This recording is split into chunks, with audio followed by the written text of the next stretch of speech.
Hi everybody, welcome to Marshfield Senior High School. Coach on a couch today, and we're really excited here today. Coach Molter, now we get to say coach, right? Yes. So let's talk about that right away. First year as varsity coach here at Marshfield Senior High. Just tell us and the audience just about your experience coming into this and what this all means to you. I started with the local club. I moved from there to coach the freshman boys with Steve Linder, who's my assistant this year. I went from there to the varsity assistant for 4 years, I believe it was, under Steve McCann, and had a great tenure there. Loved working with Steve. He decided to step down last year, and I applied, and they thought I could do the job, so here I am. Yeah, so here you are. Tell us about your excitement around soccer. Why, there's a lot of activities that people can be involved in. What about soccer does it for you? I always enjoyed it as a kid. Both my kids played. My son first, and I coached his team. That's how all parents get roped in. You coach your kid's team. And it just kind of perpetuated. My daughter also played. She played some club ball and some select ball. She went on to play at Winona State. And I just love the game. I just love the game. I love being by the kids. It's great to watch them develop and grow. It's a great thinking sport, and I'm glad to be part of it. Yeah, it's known as the beautiful game, and there is a lot of reason for that. That definition, I think, fits for me. We're very excited as well. Just a quick update: we will broadcast every single home soccer match and some road matches as well. We'll talk about that again at the end. But you've been around the program, as you said, for a while, including last year. Last year I thought was a really good season for Marshfield soccer. Tell us a little bit about last year, maybe some of your best memories, and then those seniors that left as well. I've never went through so much rain gear in my life, Jason. I never have. That was the wettest season I have ever coached in my life. Highlights, I think we made some really great strides as far as individual growth, team growth, goal expectations, and goal settings. And I couldn't even tell you where we finished conference, but I know we were pleased with our outcome because I remember discussing it with Steve at end of season. We have 13 returning seniors this year. We're looking to add some nice young talent to that to help build. And I'm looking forward to another decent season out of us, and hopefully drier. Yeah, I remember one particular game here. There was a river right here, right on the track. I remember that one in particular. That was early in the season last year. So, yeah, you're certainly right about that, Coach. Again, Coach Jeff Molter here, Coach on the couch, Jason Zaleski alongside. Let's just wrap up last year real quick. One of the seniors that stood out to me, Kyle Tremelling, obviously, a standout athlete. He also kicked for the football team, so he played two sports in the same season. Had you ever seen anything like that before? Yes, actually, I don't know if anybody here would remember anymore, but Ethan Finley kicked for the football team as well. He now plays for the Minnesota Loons. Yep, he does. I know he had kicked. Other than that, I'm not sure.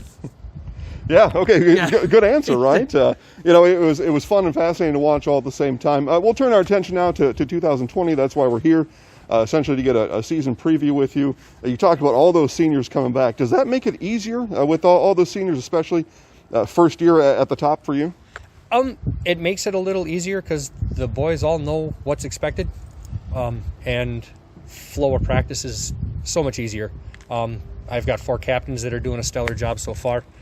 They pretty much take reins and warm-ups, get everybody situated. They know what needs to be done, and we get it done. It's in a timely fashion, and we can get right down to the heart of things. Obviously, a state championship in a normal year is something you put at the top of the goal sheet.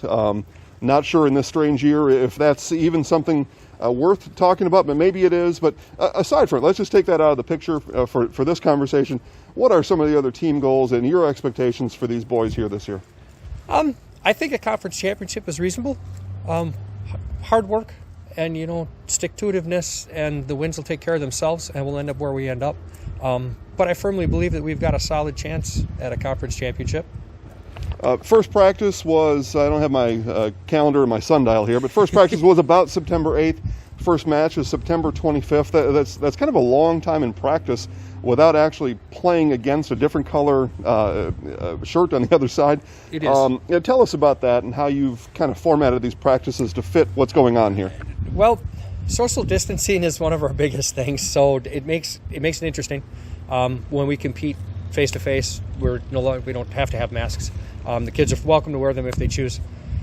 We've tried to, in the last couple of days, do more short-sided stuff so people get more touches and we can keep people spread out more, and just try to develop. I mean, it's been a year, since anybody's pretty much done anything, haven't been able to get in the weight room, haven't been able to get together, as a team, unless they were playing by themselves, So, yeah. For the casual soccer fan, especially here in America, and even here in the northern part of the Midwest, a 0-0 at halftime can look like, man, nothing happened, but they see you and the kids, having fun and really looking like there was an accomplishment in that first half at times. What, aside from the scoreboard, as folks are watching, in particular with your boys, what should they be looking for to say, yeah, that was they're kind of hitting all their marks that they want to do here? Sure. I would say possession and connected passes. If you can watch and keep a focus on that, it'll give you a little more perspective on why it's called the beautiful game. You can connect 15, 16 passes together, man, that's stellar. You may never get a look at the net, but that's okay. If you have the ball and possess, the other team doesn't, so it's in your advantage. Yeah, a couple simple goals, you mentioned it. Ball possession, control the midfield. Yep. If you do that, things are really, the chances will come after that. You'd agree with that? Yes, absolutely. Yeah, okay, and then we'll just kind of wrap up with this. Did you want to mention the four captains? I surely can. Okay. Trevor Cassidy, Spencer Fry, Sam Rardy, and Logan Meyer. Yeah. For four guys steering the ship this year. Yep, and anybody that watched our broadcast last year certainly heard those names Yes. during the broadcast, highlights, etc. So we really look forward to it. I mentioned at the top, all the home matches will be broadcast at Zaleski Sports. Which is outstanding. Yeah, well, we're happy to do it with the partnership we have here with the school now and a selection of road matches as well.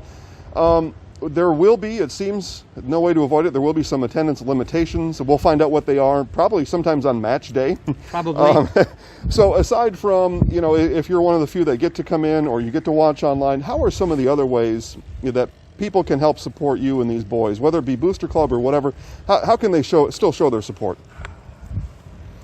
An attaboy when you see him in town. The Booster Club does have a golf outing this year. I believe it is the 25th of September. So if you're not doing anything and you like to golf or you just want to help out, man, head on out, support the Booster Club. They do a fantastic job supporting all the high school athletics. Those of you watching this on Facebook, there'll be a comment down below, and we'll get you more information on those kind of things. Coach Jeff Molter, first year, good luck this year. Thank you very much, sir. I appreciate it. We're looking forward to it. It's exciting. Yeah, we're excited too. More Coach on the Couch coming up later. Senior Kyle Tremelling on now for the penalty. Tremelling lines it up, right foot, through and in, and the Tigers take the lead 2-1.